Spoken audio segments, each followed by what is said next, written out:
through the parts of the Torah portion that are relevant for our understanding later. Primarily the bits about Yaakov and Esav, Jacob and Esau. Okay, so we're up to verse 22 of Genesis 25. And it says, "And within her, the children struggled together.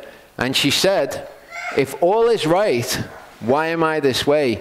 So she went to Darash Yehovah. She went to inquire. Yehovah said to her, 'Two nations are in your womb, and two people shall be separated from your body.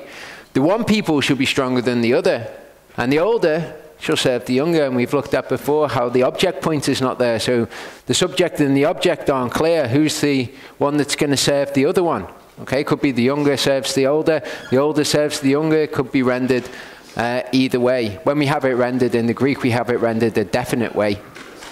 But in the Hebrew, it could be either way. Okay, Genesis 25:24 says, "And when the days were filled for her to give birth, and see, twins were in her womb. And the first came out red all over, like a hairy garment, so they called his name Esav, or hairy. And afterwards his brother came out, and his hand holding on to Esav's heel, so his name was Yaakov, heel holder will do. Yitzchak was 60 years old when she bore them. And the boys grew up, and Esav became a man knowing how to hunt, a man of the field. Yaakov was a complete man dwelling in tents." And when we see these things in Scripture, either someone described as a man of the field, or a man of the dust, or a man of the dirt, it's somebody who is more of this world. Okay, Yaakov wasn't. Yaakov's the spiritual one. We kind of get an allusion to that through this. And Yitzchak loved Esav because he ate of his wild game. But Rivka loved Yaakov. Okay, so Yitzchak seems to be swaying more towards the things of this world in this example. Okay, he loved Esav because of his wild game, because of the things that he made that tasted nice. And Yaakov cooked a stew, and Esav came in from the field, and he was weary. And Esav said to Yaakov, "Please feed me with that same red stew, for I am weary." That's why his name was called Edom. This is quite bizarre, isn't it? Okay, we have him called Edom, and it's the Edomites, the Edomites all the way through Scripture, but the reason was because he wanted some red stew. But Yaakov said, "Sell me your birthright today." And Esav said, "Look, I'm going to die, so why should I have the birthright?" Then Yaakov said, "Swear to me today." And he swore to him and sold his birthright to Yaakov. Yaakov then gave Esav bread and stew of lentils, and he ate and drank and rose up and left. Thus Esav despised the birthright. Now the parts of this that are relevant to what we're going to look at, I'm going to look at again once we've gone through it. I'm going to pick verses out of this. But for now, what I want you to have is the story in your mind so that you're familiar with it. You've read it recently. And it came to be when Yitzchak was old. We've skipped to Genesis 27 here. Genesis 26 is all about Yitzchak going and living with Yaakov and Esav with Avimelech. Okay. And his eyes were too dim to see, that he called for Esav, his elder son, and said to him, "My son." And he answered him, "Here I am." And he said, "See now, I am old. I do not know the day of my death. Now then, please take your weapons, your quiver and your bow, and go out to the field and hunt wild game for me. And make me a tasty dish such as I love, and bring it to me in order that my soul does bless you before I die." That's so weird. That's so weird. Make me a tasty dish that I love so that my soul can bless you. And we're going to see that repeated throughout this passage. I don't really know what to make of it. I just know that it's weird. And Rivka heard when Yitzchak spoke to Esav his son, and Esav went to the field to hunt wild game and to bring it. And Rivka spoke to Yaakov her son, saying, "See, I heard your father speak to Esav your brother, saying, 'Bring me wild game and make me a tasty dish to eat, and bless you in the presence, the panim of Yehovah before my death. And now, my son, shema to the voice according to what I command you.'" The word is saveh. Okay, sav is a command. We've got a Torah portion called sav. Now, this is interesting. This entire account Okay, and it actually accounts for the weirdness that we saw in the bring me some food so that I can bless you, so my soul blesses you. Bring me something of the world. This entire account is actually a reversal of what we see with Mashiach, what we see with Yeshua. We looked a couple of years ago when we went through a Torah portion at Yosef, and we looked at his life, and we looked at how Yosef did things badly that Mashiach then came and did right. And here we've got a very similar thing. And if it's me that's doing this Torah portion next year, I'll go through that and show you how it's all a complete reversal. Yitzchak obviously being a picture of the Messiah himself. But in this, it's all kind of reversed and backwards. And now we've got Rivka, who was a picture of the bride of Mashiach, as the strange woman who's saying, listen to my voice and what I command you. Please go to the flock and bring me 2 choice young goats, and I make a tasty dish from them for your father, such as he loves. And you shall take it to your father, and he shall eat it, so that he might bless you before his death. And Yaakov said to Rivka, his mother, see, Esav, my brother, is a hairy man, and I am a smooth-skinned man. What if my father touches me? Then I shall be like a deceiver in his eyes, and shall bring a curse on myself and not a blessing. And the word for touch means to feel or to search out by implication. What if my father searches me out? Then I shall be like a deceiver in his eyes. But his mother said to him, let your curse be on me, my son. Only shema my voice and go get them for me. And he went and fetched them and brought them to his mother, and his mother made a tasty dish, such as his father loved.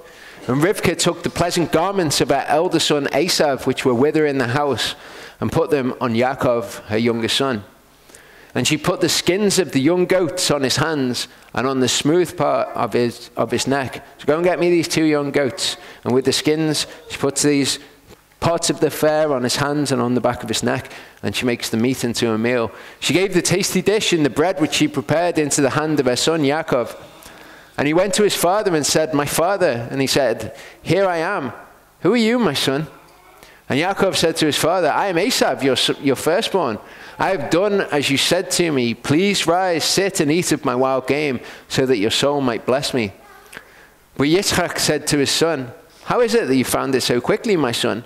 And he said, because Yehovah, your Elohim, brought it to me. Remember, this is before Yaakov goes off on his journey to Haran, and before Yehovah becomes his Elohim, effectively. For whatever reason, he identifies him as Yitzchak's Elohim, your Elohim. I think it's interesting that Yitzchak said, how have you done this so quickly? And Yaakov said, because your Elohim brought it to me. And then, right after he leaves, Esau comes in with it, which must have been extremely quickly also. Then Yitzchak said to Yaakov, please come near so that I feel you, my son, whether you are truly my son Esav or not.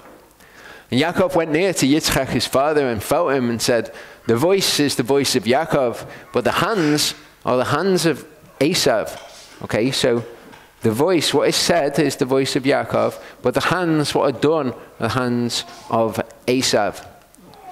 And he did not recognize him, for his hands were hairy, like his brother Esav's hands. And he blessed him. And he said, are you truly my son Esav? And he said, I am. And he said, bring it near to me, and let me eat of my son's wild game, so that my soul might bless you. Again, weird. Eat of my son's wild game, so that my soul might bless you. So he brought it near to him, and he ate, and he brought him wine, and he drank. And his father Yitzchak said to him, please come near and kiss me, my son. And he came near and kissed him, and he smelled the smell of his garments, and blessed him and said, see, the smell of my son is like the smell of a field which Yehovah has blessed. And Elohim give you the dew of the heavens, of the fatness of the earth, and plenty of grain and wine. Let peoples serve you, and nations bow down to you. Be a master over your brothers, and your mother's sons bow down to you. That's interesting. We think Yitzchak's sons, we've got Esav and Yaakov, Esau and Jacob. But according to this, he's got more than one brother. Your mother's sons. We'll see testimony given to this later as well. Let all of your brothers bow down to you. Cursed be those cursing you, and blessed be those blessing you. And it came to be, as soon as Yitzchak had finished blessing Yaakov, and Yaakov had hardly left the presence of Yitzchak his father, that Esav his brother came in from hunting. And he too had made the tasty dish and brought it to his father and said to his father, "Let my father rise and eat of his son's wild game so that your soul might bless me." And his father Yitzchak said to him, "Who are you?" And he said, "I am your son, your firstborn, Esav." And Yitzchak trembled exceedingly and said, "Who was it then who hunted wild game and brought it to me? I ate all of it before you came, and I blessed him. Yea, he is blessed." When Esav heard the words of his father, he cried with an exceedingly great and bitter cry. He said to his father, "Bless me too, O my father." And he said, "Your brother came with deceit and took your blessing."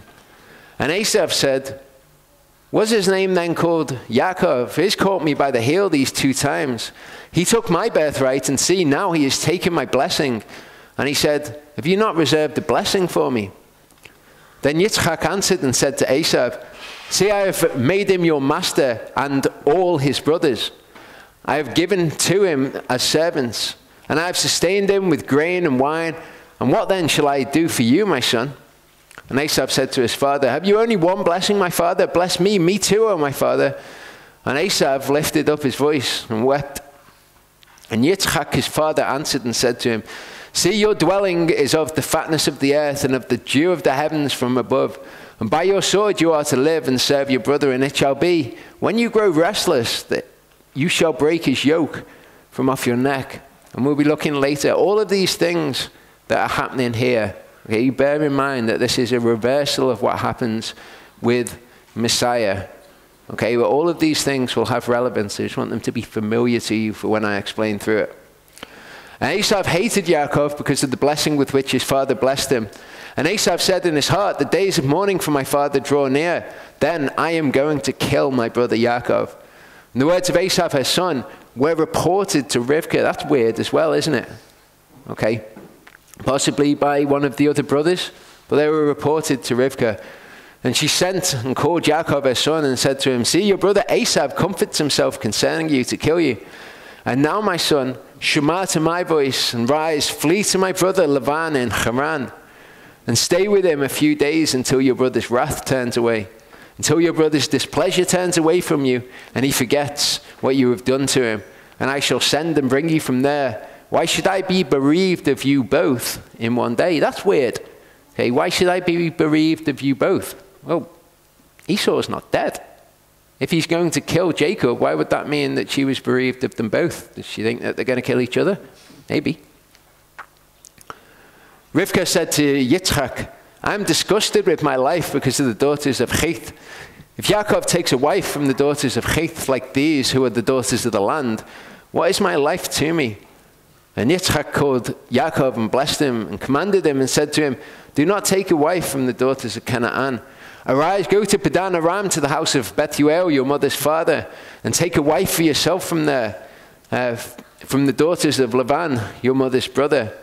And El Shaddai bless you, and make you bear fruit, and increase you, and you shall become an assembly of peoples." And it's not an assembly of people, it's not Israel that it's talking about, it's an assembly of peoples, it's Amim that it says.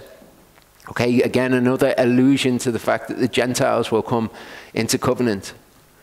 "And give you the blessing of Abraham to you and your seed with you, so that you inherit the land of your sojournings, which Elohim gave to Abraham." So Yitzchak sent Yaakov away, and he went to Padan Aram, to Lavan, son of Bethuel the Aramean, the brother of Rivkah, the mother of Yaakov and Esav. And Esav saw that Yitzchak had blessed Yaakov and sent him away to Padan Aram to take himself a wife from there. And that as he blessed him, he gave him a command saying, "Do not take a wife from the daughters of Canaan." And that Yaakov had obeyed his father and his mother and had gone to Padan Aram. So Esav saw that the daughters of Canaan did not please his father Yitzchak. Okay, so now we've got the narrative. That's the narrative of the Torah portion. Now what I want to do is go back in time. Actually, it's forward in time from here, but I want to go back in time from where we are. I want to go to the dispersion of Israel. We know that the house of Israel have been dispersed, and the house of Judah have been dispersed. Well, final verse. Esav went to Yishmael, took Machilath, the daughter of Yishmael, Abraham's son, the sister of Nebaioth, to be his wife, besides the wives he had. He saw that this pleased his father, and he went and did the same thing. Okay, so 722 BC, the Assyrians under Sargon II, successor to Shalmaneser V, conquered the kingdom of Israel. Many Israelites were deported to Mesopotamia. See in 2 Kings 17, 20-34, something that happens at the same time. This is weird because we don't really reckon this to have happened. Yahweh rejected all the seed of Israel and afflicted them, and he gave them into the hand of plunderers until he had cast them out of his presence, out from his panim. And he tore Israel from the house of David, and they made Yerovam the son of Nevat king. And Yerovam drove Israel from following Yehovah and made them commit a great sin. And the children of Israel walked in all the sins of Yerovam, which he did. They did not turn away from them. So we saw this when we did Torah portion Vayera. Okay, we saw that when people make people turn away from Yehovah, they lead them astray. That sometimes Yehovah is gracious about that if it was not in their hearts to sin. Sometimes, though, if it was in their heart to sin anyway, both parties are guilty. And in this case, both parties are guilty because the children of Israel walked in all the sins of Yerovam, which they did not turn away from them. Until Yehovah removed Israel from his panim, as he spoke by all his servants, the prophets. So Israel was exiled from their land to Ashur, as it is to this day. And the king of Ashur brought people from Bavel, and from Kutha, and from Ava, and from Hamath, and from Sephar Vayim, and placed them in the cities of Shomeron instead of the children of Israel. And they took possession of Shomeron and dwelt in its cities. Okay, so this is Samaria. And what happens is all of the people are taken from there, and they're taken to Assyria. But that's not it. Okay, then you have all of the people of these lands taken and put in the place of the children of Israel. Okay, that you think, why is it that the Samaritan is the bad guy in the parable of the Good Samaritan? Okay, it's because they were not of the children of Israel. The people who live in Samaria are not of the people of Israel. They were brought there. We're going to see some interesting things about them. It came to be at the beginning of their dwelling there that they did not fear Yehovah. Yehovah sent lions among them, which kept on slaying among them. Okay, so they're sent there, and then suddenly all these lion attacks start happening. And they spoke to the king of Ashur, saying, the nations whom you have removed and placed in the cities of Shomeron do not know the judgments of the Elohim of the land. And he sent lions among them, and see, they're slaying among them because they did not know the judgment of the Elohim of the land. This is a problem. The king of Ashur commanded and said, send one of the priests whom you exiled from there to go there. Let him go there and dwell there, and let him teach them the judgment of the Elohim of the land. Okay, so one of the priests who were exiled, okay, he said, go and get one of them. Send him, and then they're going to know, and everything's going to be okay. The lion attacks are going to stop. What do we know about the priests? 1 Kings 12, 26-31. And Yerovam said in his heart, now the reign shall return to the house of David. If these people go up to do sacrifices in the house of Yehovah at Yerushalayim, then the heart of this people shall turn back to their master, Rehoboam, king of Yehudah, and they shall slay me and go back to Rehoboam, king of Yehudah. And the king took counsel, made 2 calves of gold, and said to the people, is it too much for you to go up to Yerushalayim? See your gods, O Yisrael, which brought you up from the land of Mitzrayim. So he didn't want them to go back to this other king. So he says, if they go up to Jerusalem, they're going to end up following that king. Don't want that. We'll give them 2 golden calves, and they can go and they can worship them. He set up one in Bethel, and the other he put in Dan. And this matter became a sin, for the people went before the one as far as Dan. And he made the house of the high places, and he made priests from all sorts of people who were not of the sons of Levi. So this is who was in the land that was exiled. They weren't Levites, they weren't legitimate priests. And he says, go and get one of the priests that you exiled, and he'll go there, and he'll teach them about the judgments of Elohim. One of the priests whom they had exiled from Shomeron came and dwelt in Bethel and taught them how to fear Yehovah. But every nation was making gods of its own and put them in the houses of the high places which the Shomeronites, the Sumerians, had made. Every nation in the cities where they had dwelt. And the men of Bavel made Succoth Benoth, and the men of Cuth made Nergal, and the men of Hamath made Ashima. It's interesting because the Sumerians to this day, if you ask them what the name of Yehovah is, they'll tell you that his name is Hashem, okay, or Shema, Ashima. And the Avites made Nivchaz and Tartak, and the Sepharvites burned their children in fire to Adramelech and Amalek, the gods of Sepharim.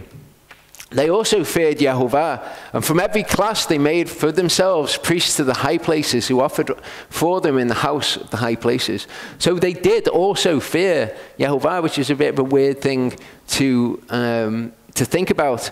Okay, when it says they feared Yehovah, they were also worshipping Yehovah according to what Yehovah wanted, but their worship was not pure. They were fearing Yehovah, and they were serving their own gods according to the ruling of the nations from among whom they have been exiled. To this day, they are doing according to the former rulings. They're not fearing Yehovah, nor do they follow their laws or their judgments or the Torah and command which Yehovah commanded the children of Yaakov, whose name he made Yisrael. This is what Josephus says about them. This is fascinating. Okay, at the time, the Jews that were in the land, the time that this was written, the Jews were suffering persecution from outside. It says, when the Samaritans saw the Jews under these sufferings, they no longer confessed that they were of their kindred, nor that the temple on Mount Gerizim belonged to Almighty God. This was according to their nature, as we have already shown. And they now said that they were a colony of Medes and Persians, which is exactly what they were. They said, no, stop bringing all of this punishment against us. This is the Jews. They were doing that. We're not even Jews. And indeed, they were a colony of theirs. So they sent ambassadors to Antiochus and an epistle whose contents are these. To King Antiochus, okay, who was a king in Greece, the god Epiphanes, a memorial from the Sidonians who live at Shechem, our forefathers, upon certain frequent plagues, and as following a certain ancient superstition, okay, the lions were sent against them, had the custom of observing that day, which by the Jews is called the Sabbath. And when they had erected the temple at the mountain called Gerizim through a name, though without a name, so their temple was at Gerizim, the name of Yehovah was on the temple in Yerushalayim. Temple at Gerizim, though, was a temple without a name, and they're going to want to name it now. Offered upon it the proper sacrifices. Now upon the just treatment of these wicked Jews, those that manage their affairs suppose that we were kin to them and practiced as they do, to make us liable to the same accusations, although we are originally Sidonians, as is evident from the public records. We therefore beseech thee, our benefactor and saviour, to give order to Apollonius, the governor of this part of the country, and to Nicanor, the procurator of thy affairs, to give us no disturbance, nor to lay to our charge what the Jews are accused for, since we are aliens from their nation and from their customs. But let our temple, which at present hath no name at all, be named the temple of Jupiter Hellenius. Now this is very interesting. The name Yahweh, okay, we're all familiar with the name Yahweh. The name Yahweh comes from a guy called Gesenius, or we could call him Gesenius. His name's Gesenius, and he's a German Hebrew scholar. So it came from Gesenius, and he had this one source for it, was that the Samaritans called the name of Yehovah, they called him Yahweh. And there wasn't an awful lot of other information about the pronunciation around at that time. They called him Yahweh. Now, this is interesting, because their temple, they say at this point, look, we don't want anything to do with the Jews. We were moved here, bad things happened, so we started doing things in a temple. Don't confuse us with the Jews, though. We're actually Persians. Their temple they name after Jupiter Hellenius. Now, Jupiter in Latin is Jupiter. And that means Father Yahweh. Okay, so their temple was the temple to Father Yahweh. Sounds quite familiar, doesn't it?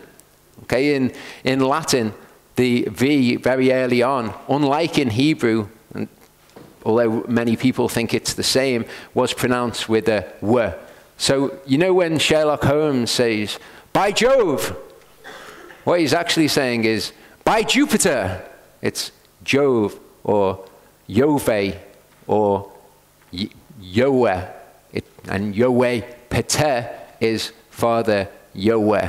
So that's very interesting for us to consider when we're considering the name.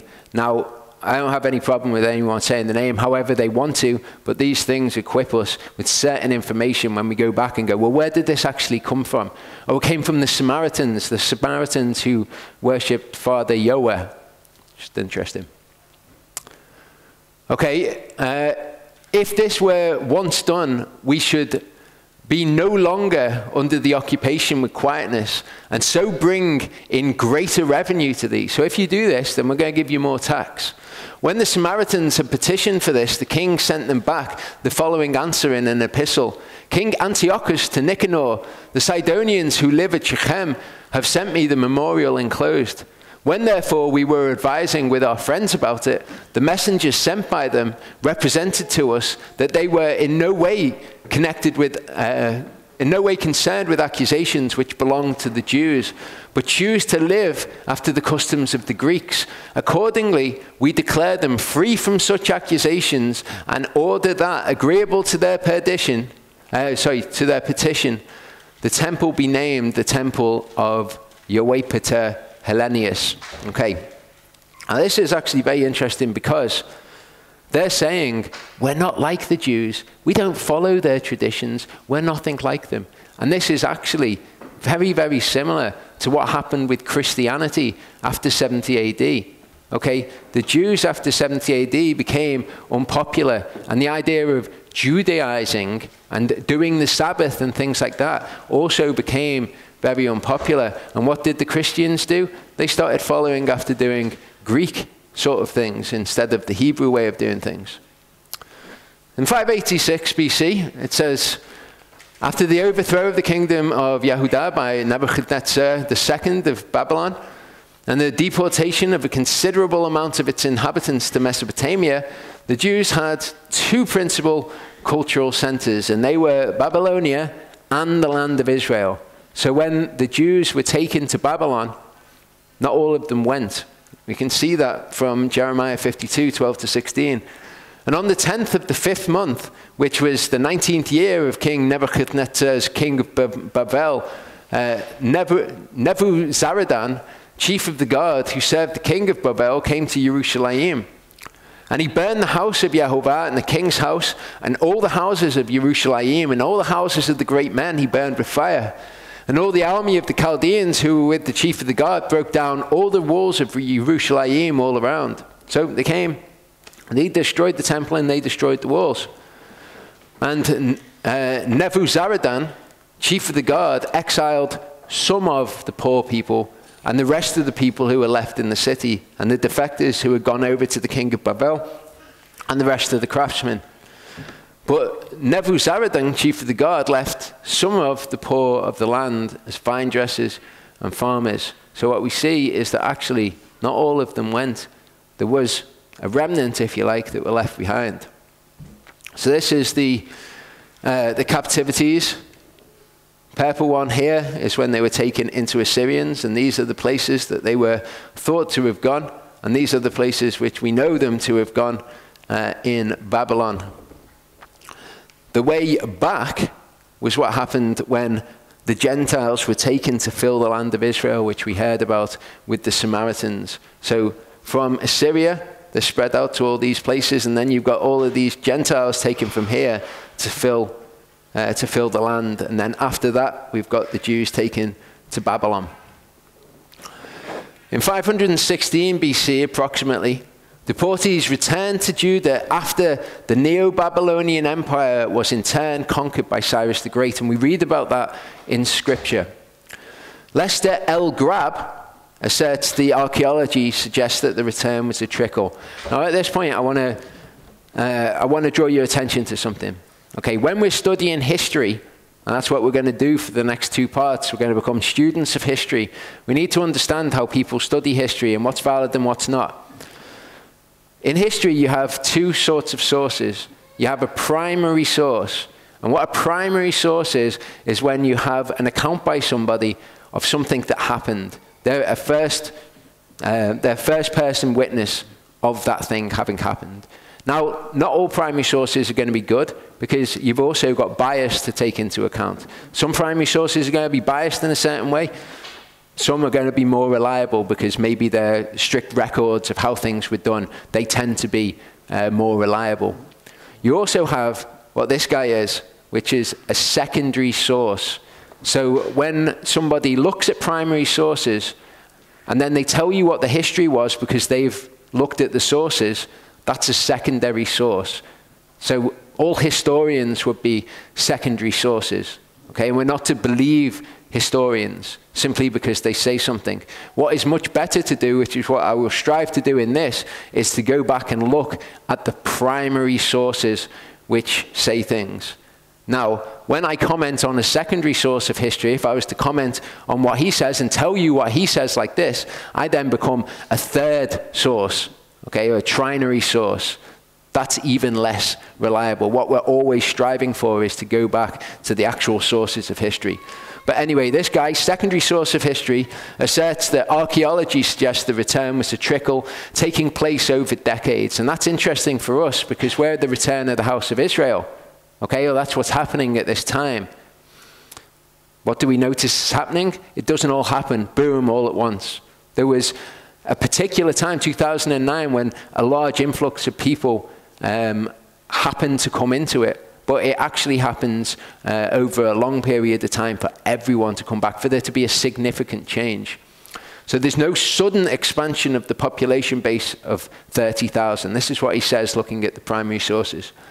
Although most of the Jewish people during this period were found in Babylonia, their existence under the successive rulers of the Achaemenids, the Seleucids, the Parthians, and the Sassanids was obscure and devoid of political influence. So we've got a mix there of Greeks and Persians. They're those empires. Around 550 BC to 330 BC, the poorest and most fervent of the exiles returned to Judah, the land of Israel, during the reign of the Achaemenids, and that's the reign that followed from Cyrus. With a reconstructed temple in Jerusalem as their center, they organized themselves into a community noted for being, and this again is a secondary source of history, animated by a remarkable religious ardor and a tenacious attachment to the Torah as the focus of its identity. And indeed, the scriptures bear witness to the fact that something like this happened. 322 BC, the Persians were defeated by Alexander the Great. Okay, so you've got the Persian Empire, Cyrus, the Persian Empire. They were defeated by Alexander the Great, which was the beginning of the Greek Empire. After his death in 320 BC, his generals divided the empire between them. He had 4 generals that the empire was divided among. And Judea became the frontier between the Seleucid Empire, one of his generals, and the Ptolemaic Empire. You can see that here. Okay, this is the Seleucid Empire, this is the Ptolemaic Empire, and Jerusalem is right here in the center. I draw attention to the fact when we're looking at all these maps that are going to come up, these maps are all done by Ashley, because I didn't have the time this week, or literally all of my time, as you'll appreciate by the end of this, was taken up doing other things, so I needed to get her to do the maps, so she's drawn all of these, which you'll see. Okay, so they were defeated by Alexander the Great. Judea became the frontier between 2 of the 4 generals. 130 BC to 30 BC, the first Jewish population in Egypt arose in the last century of pharaonic rule, either under Ashurbanipal or during the reign of Psammetichus, of a colony of Jewish mercenaries, a military class that successively served the Persian, the Ptolemaic, and then the Roman governments down to the early decades of the 2nd century BC. So we have a Jewish population in Egypt this early on. okay, if not earlier, and they served these various different empires. And again, this is derived from primary historical sources, but I would say go back, check all of these things, okay? Go and find what the actual sources of these things are, the actual writings of the people who were there, who made testimony that these things are true. 300 BC, archaeological evidence of a Jewish tomb was discovered in the eastern necropolis of ancient Doclea from this period, from 300 BC. Okay, we've got Doclea, Montenegro here. So 300 BC, we've got a Jewish tomb being here. First recorded mention of Judaism in Greece on the island of Rhodes was 300 to 250 BC, but Jews have been present in Greece since the 4th century BC, according to Josephus. Okay, again, Josephus is a secondary source of history. This is Rhodes in Greece. So here's Jerusalem, here's the land of Israel. It's spread out to here, they were here as well. The oldest and most characteristic Jewish group that has inhabited Greece are the Romaniotes, known as Greek Jews. And we'll look at that in a little bit. Aside from the Romaniotes, a distinct Jewish population that historically lived in communities throughout Greece and neighboring areas with large Greek populations, the city of Salonika, which we should know as Thessalonica, in Greek Macedonia, was called the mother of Israel. That's what they called it at the time. There were so many Jews there. Okay, and this is where it is. We actually see in Acts 17, verse 1, it says, "And having passed through Amphipolis and Apollonia, they came to Thessalonica, where there was a congregation of the Jews." Okay, so this is 1st century. There was this congregation of Jews there, and there's so much historical evidence for all of this stuff. Acts 17, verse 10, "The brothers immediately sent Shaul and Silas away by night to Beroia, who having come, they went into the congregation of Yahudim." So there was a group of Jews living here as well, okay, very near to Thessalonica in Greece. Because of the early diaspora of the Jews, largely in Greece, the Septuagint was the text that was used and studied by most Jews at the time. Okay, that's quite a fascinating thing, because we think, oh, we need to go back to the Hebrew, and indeed that's useful. But what they were actually studying right back then was the Septuagint version. James 1:1, Yaakov, a servant of Elohim and of the Master Yeshua Messiah, to the 12 tribes who are in the dispersion. So right back then in the 1st century, all 12 tribes were dispersed. It wasn't just the house of Israel. Peter 1:1-2, Kepha, an emissary of Yeshua Messiah, to the chosen strangers of the dispersion in Pontus, Galatia, Cappadocia, Asia, and Bithynia, chosen according to the foreknowledge of Elohim the Father, set apart by the Spirit unto obedience and sprinkling of the blood of Yeshua Messiah. Favor and peace be increased to you. And we find that these are actually Jewish congregations as well. Okay, that's where all of these places are. Okay, this is what we would call Turkey today. In 300 BC, around then, a Jewish community in Alexandria is documented as having been established. Jewish communities spring up in the Aegean Islands, Greece, Asia Minor, Cyrenaica, Crete, Italy, and Egypt. All of this 300 BC. Okay, and that's where all of these places are. There was this huge diaspora of the Jews at this point following the dispersion from Babylon. Around 250 BC, the Jewish author of the 3rd book of the Oracular Sibyllina said of the Jews, so this is a first-hand historical source, he said, "Every land is full of thee, and every sea." Okay, now I think that's probably a little bit of an exaggeration, but it shows that they were widespread at this point in 250 BC. 198 BC, Judea was incorporated into the Seleucid kingdom. Okay, this is where it was. And here we've got Jerusalem, which was between the two kingdoms, became incorporated into it. The Maccabean revolt was in 174 to 135 BC. So although at first relations between the Seleucids, who were Greeks, okay, remember Alexander the Great, he broke up his empire into 4. One of them was the Seleucids. Although at first relations with them were cordial, later on as relations between the Hellenized Jews and the religious Jews deteriorated. You can read all about this in the book of Maccabees. The Seleucid king Antiochus IV Epiphanes ruled 174 to 163 BC. He attempted to impose decrees banning certain Jewish religious rites and traditions. Consequently, that sparked a national rebellion which was led by Judas Maccabeus, and that was called the Maccabean Revolt. His victory is celebrated at Hanukkah and the rededication of the temple, and it's retold in the books of the Maccabees if anyone wants to have more specific information about what happened.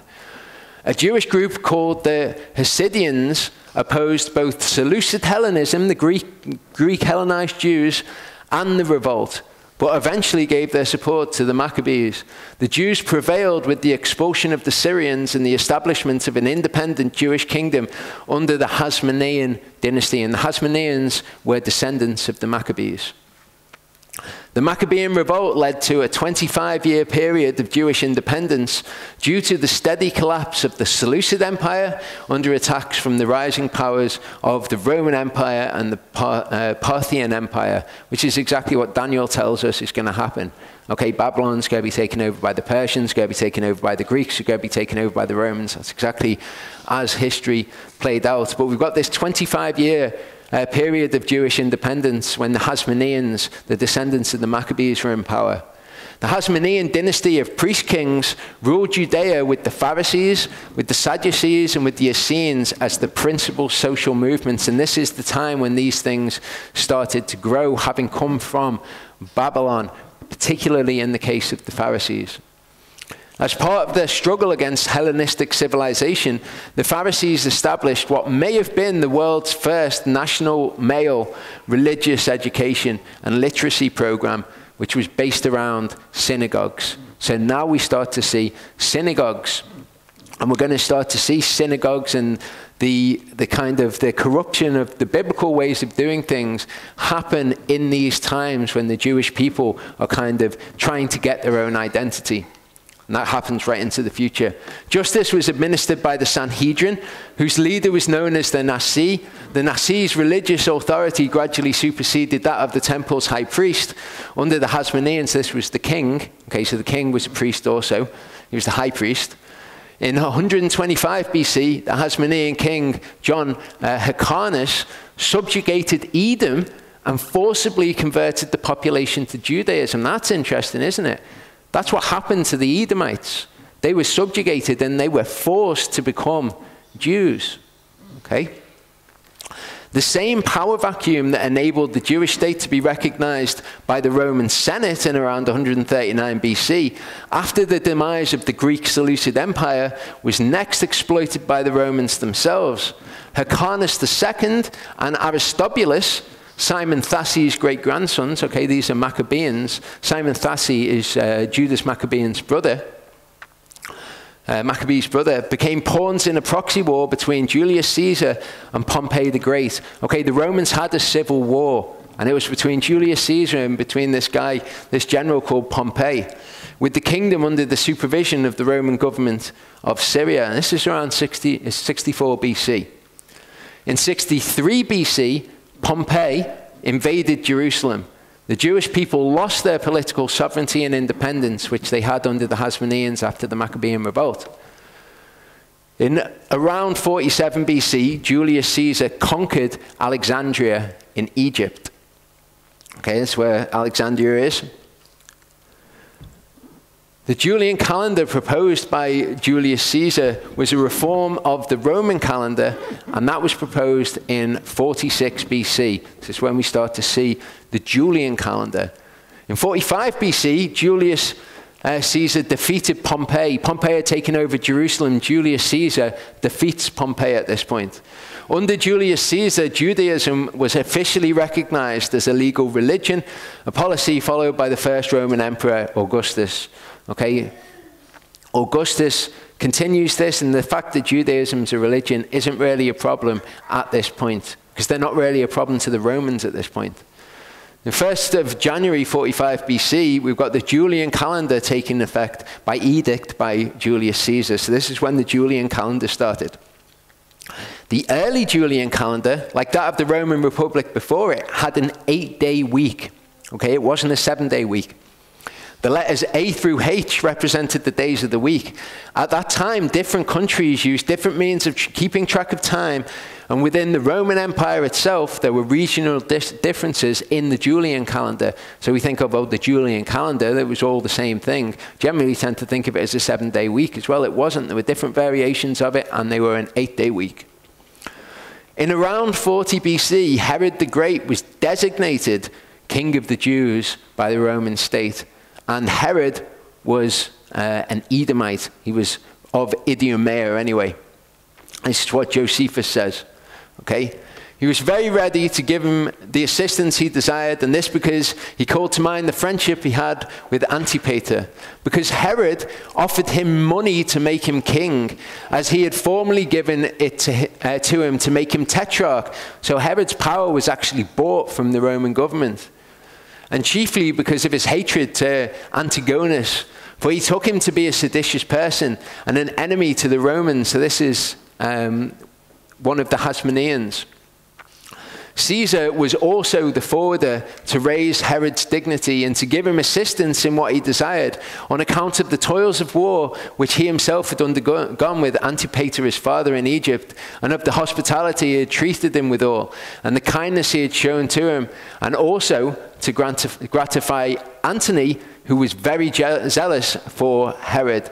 So a senate was convocated, and Messala's first, and then Atratinus introduced Herod into it, and enlarged upon the benefits they had received from his father, and put them in mind of the goodwill he'd borne to the Romans. At the same time, they accused Antigonus and declared him an enemy, not only because of his former opposition to them, but that he had now overlooked the Romans and taken government from the Parthians. Okay, so again, this is one of the Hasmoneans. Upon this, the Senate was irritated, and Antony informed them further that it was for their advantage in the Parthian war that Herod should be king. This seemed good to all the senators, and so they made a decree accordingly. So this is what history says about why Herod was made king. Okay, he paid for the privilege, then he was put forward in front of the Senate, and it was because of all of these political leanings that Herod had. Okay, so 10 years after Herod's death, which was only in 4 AD, Judea came under direct Roman administration. So Herod's out the picture. We've got direct Roman administration, and this is during the time that Yeshua was walking the earth. In 6 AD, Judea proper, Samaria, and Idumea, or Edom, were converted to the Roman province of Judea. Okay, and this is where those provinces were in those days. Okay, remember that the Edomites had been taken and subjugated into forced conversion to Judaism. 66 to 135 AD, Jewish-Roman tensions resulted in several Jewish-Roman wars. In 66 AD, we've got something happening that was called the Jerusalem riots. Growing anger against increased Roman suppression of Jewish life resulted in sporadic violence, which escalated into a full-scale revolt. It was at this time that the Judean free government was formed. And again, what I'm giving you here is secondary historical sources. You need to go back and have a look at the primary sources and see what was written about how all these things came to be from people who were there first person. 70 AD. This resulted in the destruction of Jerusalem, and specifically of the Second Temple, on the 30th of August. In 70 AD, the conquest of Jerusalem was complete on the 8th of September. So towards the end of 70 AD, Jerusalem has been completely defeated in these Jewish-Roman wars. April to September of 70 AD, when Titus took Jerusalem, he ordered his soldiers to destroy the city, and they spared only the 3 great towers at the north of Herod's palace, and these were the names of the towers in the westward wall. And we see that Josephus writes about this, and he says in conclusion to his assessment of what happened, to conclude, when he entirely demolished the rest of the city and overthrew its walls, he left these towers as a monument of good fortune, which had proved proved his auxiliaries, and enabled him to take what he could not otherwise have been taken by him. In 70 AD, we have this institution of what's called the Jewish tax, which was collected by these people, the Fiscus Judaicus, which was a tax collecting agency which was instituted to collect the tax imposed on Jews in the Roman Empire after the destruction of the temple. The tax was imposed by Roman Emperor Vespasian on all of the Jews throughout the empire, not just on the ones who took part in the revolt against Rome. It was imposed after the destruction of the temple in place of the tithe. Revenues were no longer directed to the temple. Revenues were directed to the temple of Eupator Optimus Maximus in Rome. After 70 AD, institutional and communal life was reformed. Priests were replaced by rabbis, and the synagogues became the focus of the Jewish settlements. And we've got much historical evidence to attest to this, as evidenced by remnants of synagogues found at Capernaum, Chorazim, Boram, Gamla, and elsewhere. Halakha, okay, that's kind of like, it means walk, it means how you walk. It's kind of like the Jewish way of life, if you like, enforced by the rabbis, enforced by things like the oral law. Halakha became the common bond among the Jews and was passed on from generation to generation. So in these times of persecution, they banded together, and it was their religious nonsense, the religious mumbo-jumbo, which kept them together. And after the temple was destroyed, you get all these rabbis coming about and teaching in the synagogues, if you've ever wondered where the rabbis came from. Okay, and these are the places that were mentioned as having synagogues. And when I say it was attested to by the remnants of the synagogues there, I'm talking about the historical evidence that was found among the synagogues, not just the fact that there were ruins there. Few Jews remained, the Roman 10th Legion held the upper town and Herod's castle as a fortress. Josephus says that Titus handed the fields around to his soldiers. The Roman presence was a deterrent to the Jews, though in this period there was no law against their presence in Jerusalem. And this is going to change. There's going to be a law against Jews actually being in Jerusalem. The Jewish rabbis gathered together at Yabne, or Yamneh, now Yebna, in the plain west of the city, 2 hours from Ramleh. Meanwhile, the Christian community who were there in Jerusalem, they fled to Pella in Perea, east of the Jordan, south of Yenin, before the beginning of the siege. Okay? This is where the Christians went to. This is Jerusalem. This is where the rabbis and the religious people who were still in Jerusalem went to. The Christians were almost entirely converts from Judaism at this time. Okay, and we get testimony to this from Eusebius in this work. Eusebius writes, the chronology of the bishops of Jerusalem I have nowhere found preserved in writing, for tradition says that they were all short-lived. But I have learned this much from writings, that until the siege of the Jews, which took place under Adrian or Hadrian, there were 15 bishops in succession, all of whom are said to have been of Hebrew descent, and to have received the knowledge of Christ in purity, so that they were approved by those who were able to judge of such matters, and were deemed worthy for the episcopate. You can see how the language has changed by a couple of hundred years into Christianity. For their whole church consisted then of believing Hebrews who continued from the days of the apostles until the siege which took place at this time, in which siege the Jews, having again rebelled against the Romans, were conquered after severe battles. So then we've got this war, 115 to 117 AD, called the Kittos War. While the majority of the Roman armies were fighting Trajan's Parthian War on the eastern border of the Roman Empire, okay, so all the Romans are away fighting this war, major uprising by ethnic Judeans in Cyrenaica, Cyprus and Egypt spiraled out of control, resulting in a widespread slaughter of left-behind Roman garrisons and Roman citizens by Jewish rebels. All of the Romans have gone, let's go and kill all of the Romans. This will be fine. They're probably not coming back, are they? Okay, so here we've got Cyrenaica, Egypt, Cyprus, and this is the Parthian Empire where they were away fighting the war. During this war, some of the areas with the heaviest massacres were left so utterly annihilated that others moved in to settle these areas to prevent their complete depopulation.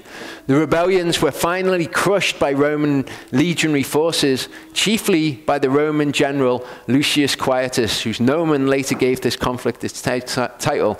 Nomen is a Roman name, basically. You've got like the prenomen, the nomen, and the cognomen.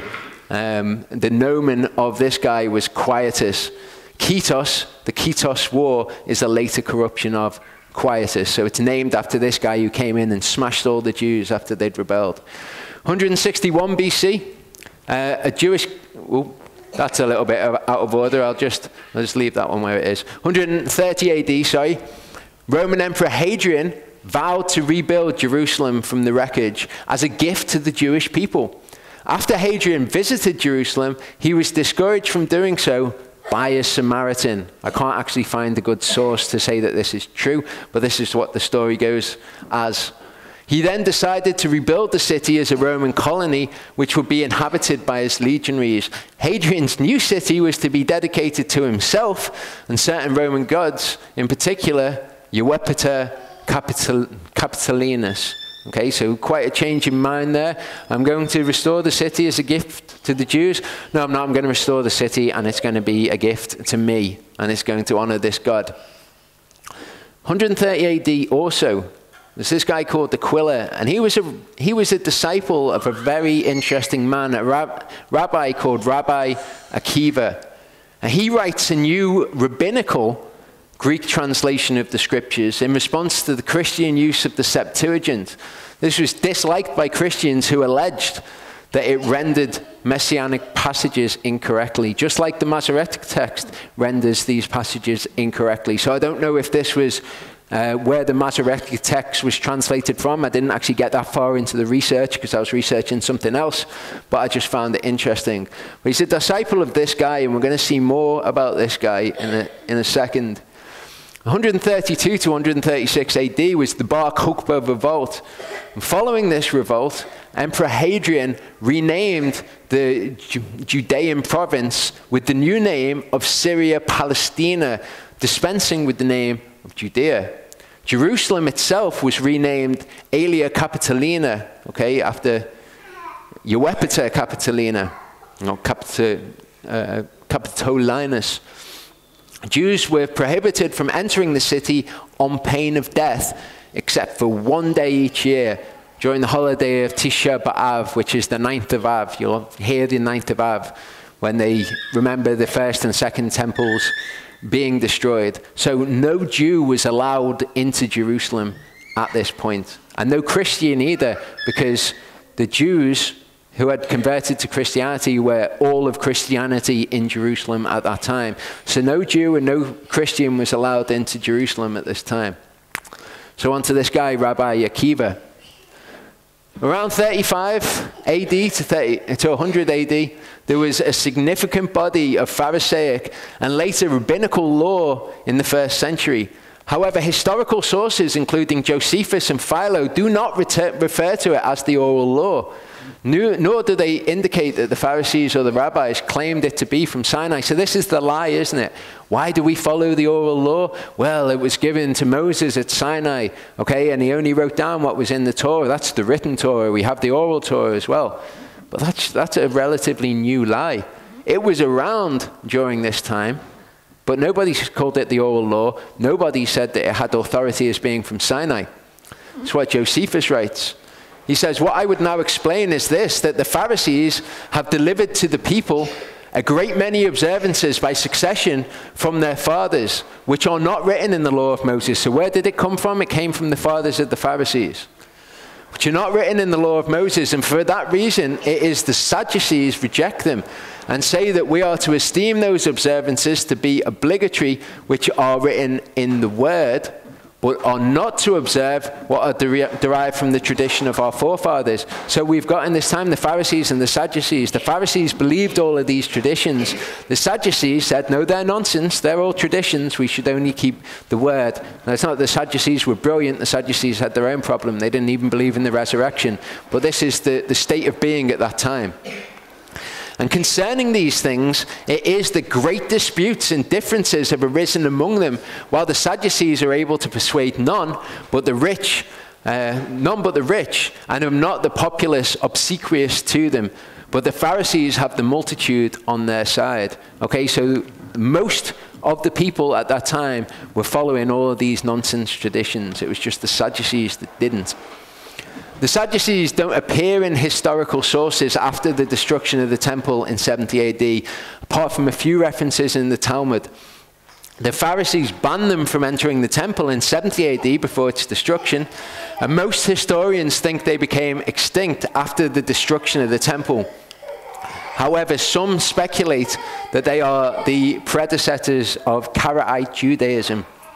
So what we've got at that time, imagine, this is right after Yeshua, after the death of Yeshua. Yeshua comes along and he says, you shouldn't be following all of those traditions. And then you've got the Pharisees who are like, we're going to keep all of these traditions, we're going to do them, and most of the people are on the side. And then you've got the Sadducees saying, he's right, effectively, we shouldn't be doing these things. Anam ben David, 719 to 795 AD, so a lot later, is considered a major founder of the Karaite movement, and his followers were actually called Sadducees, and they claimed to be a historical continuity from the Sadducees in the 1st century AD. However, as I said, we don't have the historical sources to back that up. That's just what they said of themselves. Anan wrote Sefer HaMitzvot, the Book of the Commands, 770 AD, and in it he took much from the writings of the Sadducees and also from the Essenes. In around 100 to 150 AD, the idea of Moses having passed down and written an oral law was held by rabbinic scholars from Judah ben Eli onwards. Didn't exist before then. This idea took shape with the rabbis who come about after the destruction of the temple in these Jewish communities. Most notably, Rabbi Akiva, the teacher of Judah ben Eli. Akiva laid the foundations of the Mishnah, which was later written by his students, and which now today we call the Oral Torah. So you ever wondered where the rabbis and the Oral Torah and all that nonsense came from? That's where it is. Rabbi Akiva is considered the father of rabbinic Judaism. Akiva transformed scriptural interpretation, frequently using eisegesis. Okay, so the things that he thought were just nonsense. He was just reading them into Scripture. They didn't actually exist in Scripture. It's not what Scripture taught. He was just saying, I've got this idea, everyone. Look, if you read this in this way or that in that way, then it shows these things. And we're going to see an example which is just horrific. Basing his rulings on any peculiarity found in the text, he created his own commentary through which he was able to, as later rabbinic literature claims, discover things that were unknown even to Moses. He's given the highest praise in the Talmud, which claims, when Rabbi Akiva died, the glory of the Torah ceased. This is horrible. 100 to 200 AD approximately, the 2nd century, Jewish epitaphs have been found discovered in Petrovci, Bosnia-Herzegovina from this time, which is here. Around this same time, 16 published inscriptions and graffiti in Greek again survived from 2 synagogues in Stobi. The inscriptions of Claudius Tiberius Polycharmus attest to the donation of the ground floor of his house in Stobi to serve as a synagogue. Again, you've got these Jewish communities existing, and you've got the rabbis serving in them in the synagogue. So the ground floor of his house he donated to serve as a synagogue. The synagogue is designated a holy place, and the daily observance of Jewish law by the donor is recorded. Polycharmus held the title of Father of the Community in the community of Stobi, which is here near Macedonia, which is kind of near Thessalonica and Berea. The synagogue of Polycharmus in the 2nd century was found among the remains of one of the principal churches of Stobi, which is called the Central Basilica. What you're going to see when we go into the second part, and we'll be coming to an end in a little bit, what you're going to see is this kind of competition between Judaism in the places where all the Jews were dispersed and Catholicism. Okay, so here we've got the Central Basilica. The remains of the synagogue were excavated in around 1970 to 1975, revealing two buildings, one immediately above the other, below the level of the central basilica, which was on top. The older edifice was identified as the Synagogue of Polycharmus, the ground floor of his house, dated to the late 2nd, early 3rd century.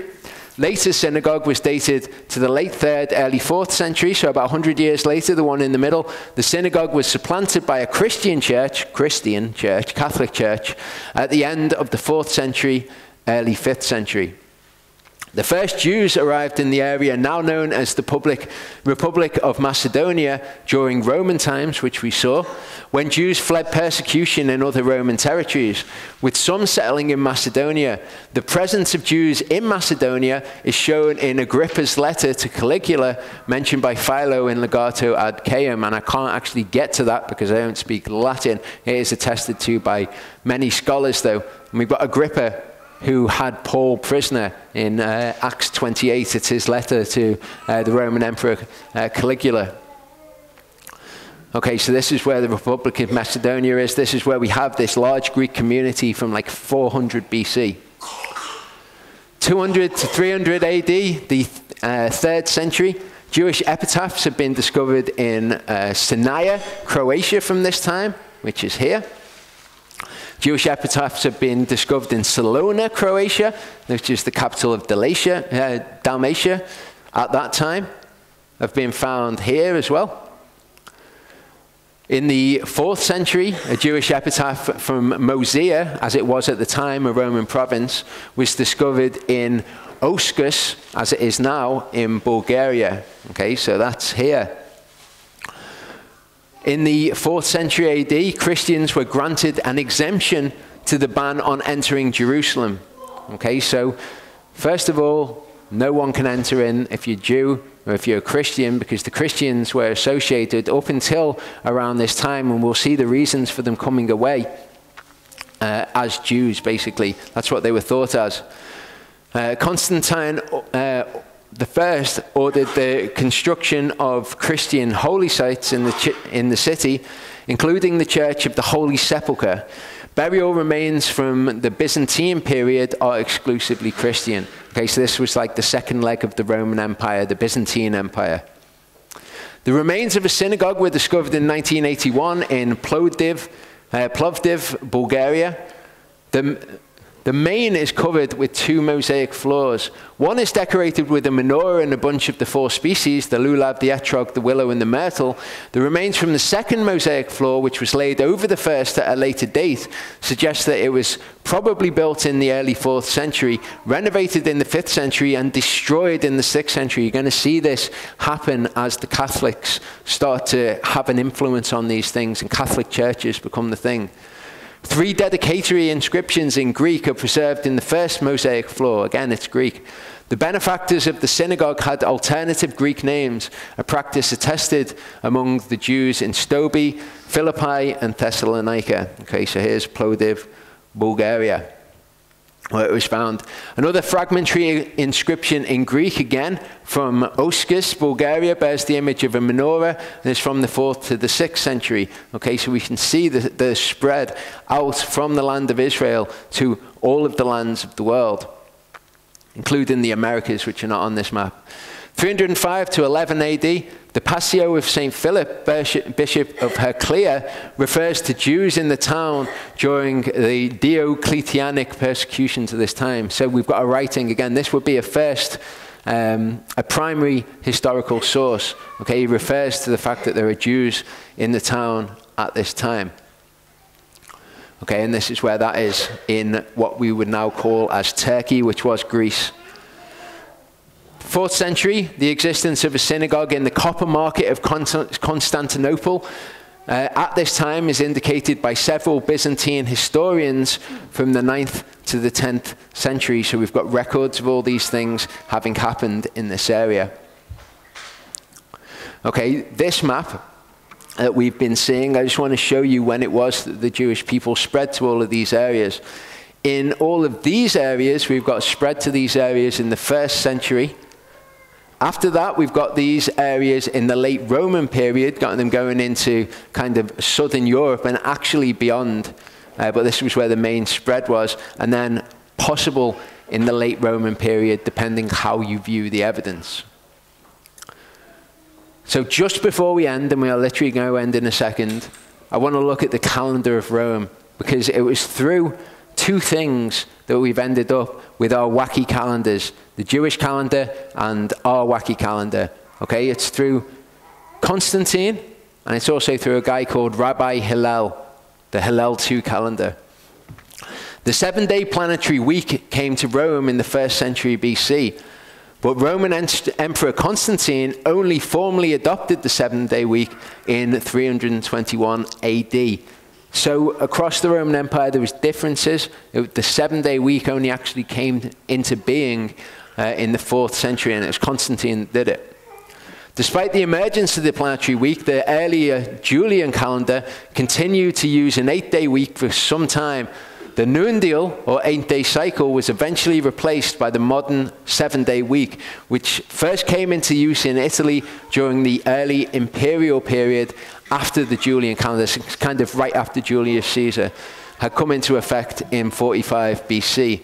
The system of nundinal letters was also adapted for the 7-day week, and for a while the week and the nundinal cycle coexisted. The planetary week and the nundinal cycle coexisted. But instead of going from A to H, it went A to G.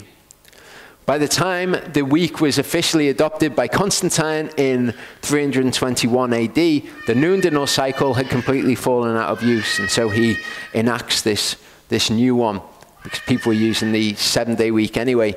While the pagan planetary week of 7 days was known by the Romans and used regionally, the Julian calendar, which was in use during and immediately following the life of Yeshua, still used an 8-day week. So the Romans were the governors at the time when Yeshua was about, and what we have as their governing is actually the Roman 8-day week. It was the predominant calendar in the Roman world, most of Europe and in European settlements in the Americas and elsewhere, until it was refined and gradually replaced by the Gregorian calendar, which was promulgated in 1582 by Pope Gregory. So that's when we get the Gregorian calendar from.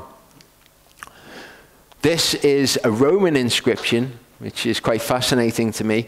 We've got here the 7 days of the week, which interestingly starts with not Sunday, it starts with Saturday. This is Saturn. This is the Roman reckoning of things, not the Hebrew reckoning of things.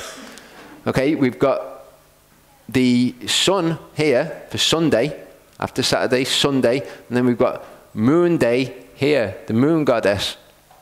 But what's particularly interesting to me is their reckoning of the months. I wonder where they got this from.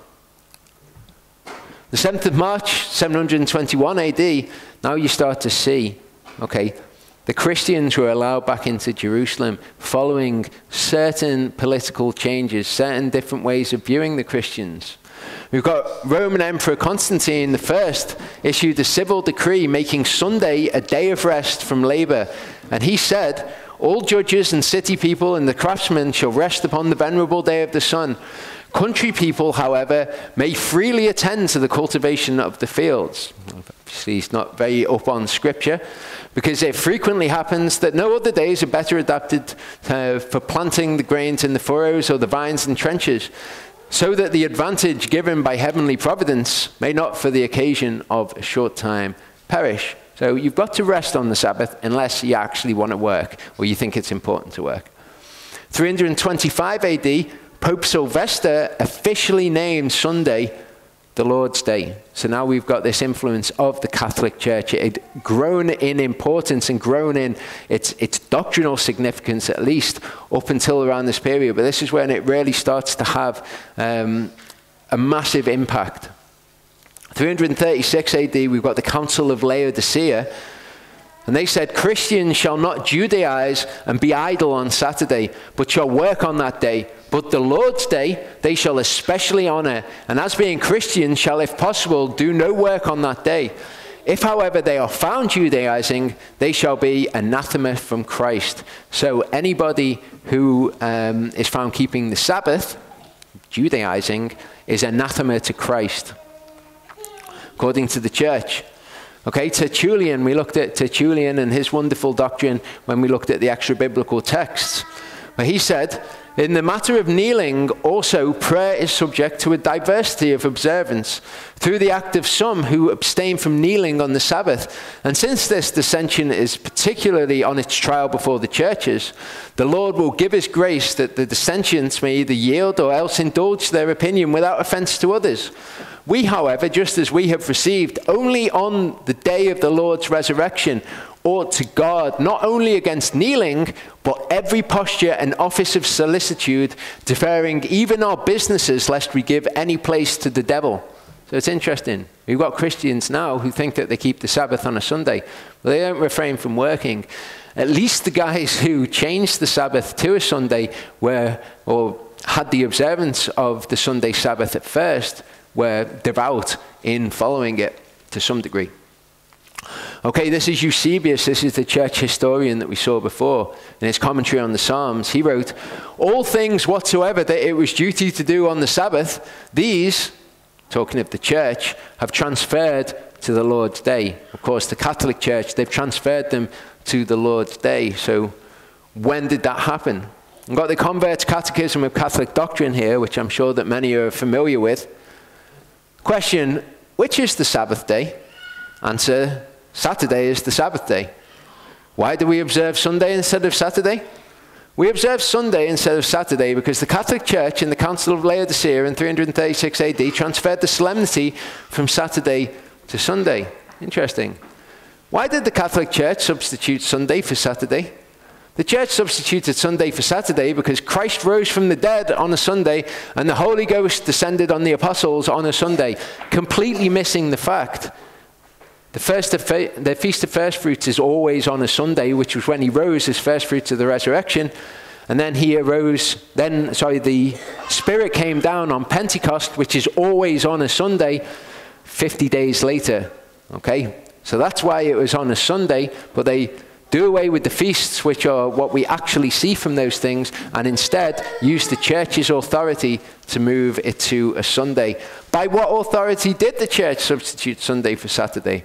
The church substituted Sunday for Saturday by the plenitude of that divine power which Jesus Christ bestowed upon her. Okay? So it was this mark of their authority. That was this guy, if you want to look up this reference. 250 to 330 AD, we've got a rather interesting event of Flavia Julia Helena Augusta was an empress of the Roman Empire, a mother of Emperor Constantine the Great. Constantine appointed his mother Helena as Augusta Imperatrix and gave her unlimited access to the imperial treasury in order to locate the relics of Judeo-Christian tradition. In 326 to 328, Helena undertook a trip to the holy places in Palestine. Eusebius recorded the details of her pilgrimage to Palestine in his book on the church history, which you can look up with this reference. Okay, so Constantine says to her, okay, Mum, I want you to go and find all of the holy places. You've got unlimited access to the treasury of the Roman Empire if you go and find all of these holy places. Okay, you're definitely going to find the holy places though, aren't you? You're not just going to be wasting money and spending money on stupid things. No, I will definitely find the holy places. And what do you know? She went and found the holy places. In her final years, she made a religious tour of Syria, Palestina, and Jerusalem, during which she allegedly discovered the true cross. The Eastern Orthodox Church, Oriental Orthodox Church, Roman Catholic Church, and the Anglican Communion revere her as a saint, and even the Lutheran Church commemorates this woman. So, the final subject, the final two slides that we'll look at the guy, Rabbi Hillel II. Hillel the Nasi is also known simply as Hillel. He held the office of Nasi of the ancient Jewish Sanhedrin, which, as we saw, overtook from the high priest. Okay, they took their authority to even greater than the high priest. He is traditionally regarded as the creator of the modern fixed Jewish calendar. It first appears in a reposum of this guy, early 11th century, cited by Abraham Bar Hia in his Sefer HaIber, written in 1123. The topic of that Ramposum is the 19-year cycle for leap year intercalculations. So the most that can be inferred from that historical source is that Hillel was responsible for the adoption of the leap year cycle. The idea that he was actually responsible for the adoption of the calendar, it's just not really there in historical sources. Okay? He was to do with the calendar, though, and he gave us the brilliant leap year cycle, which has led so many astray. For the adoption of that cycle, for the regulation of the distribution of leap years, rabbinic tradition ascribes to him an enactment which proved of incalculable benefits to co-religionists of his own and of subsequent generations. I should have put that in inverted commas as a secondary historical source. Scholars who have studied the history of the Jewish calendar are in general agreement, and there is much evidence for this in the Talmud itself and in other rabbinic sources, that in practice, the evolution of the calendar into its present form was a gradual process spanning across several centuries, from the 1st to about the 8th or 9th century. In other words, the calendar's garbage. It was just made up by people as they went along, and they added stuff to it. It certainly wasn't the calendar that was kept by Yeshua. The Jewish calendar is lunisolar. That is, its months are synchronized with the phases of the moon, but its average year length approximates the mean length of the solar year. In other words, they try to use the moons for months, but then they notice that actually the moons don't give us a full year. So they've got to kind of fudge it to make it a solar year, but still use the moon. The purpose of the latter is to ensure that the festivals, all of which occurred on fixed dates of the lunar months, okay, are also observed each year in the seasons designated for them in the Bible. So that's why we go off the sun, so that if we went off the moon, then gradually it would go out of the season, the right season for the harvest. So we need the sun for that. To ensure the former, occasional intercalculations of a day in a month were required.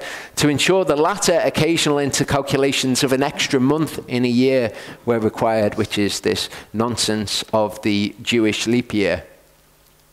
So, as I'm sure you're glad to hear, we'll take a break there, and then when we come back, we're going to get into the history of Israel from the 4th century BC right up until the present day. And I will forewarn you, if you thought this part was a long part, that part is even longer. So make your decisions on whether you want to stick around or not.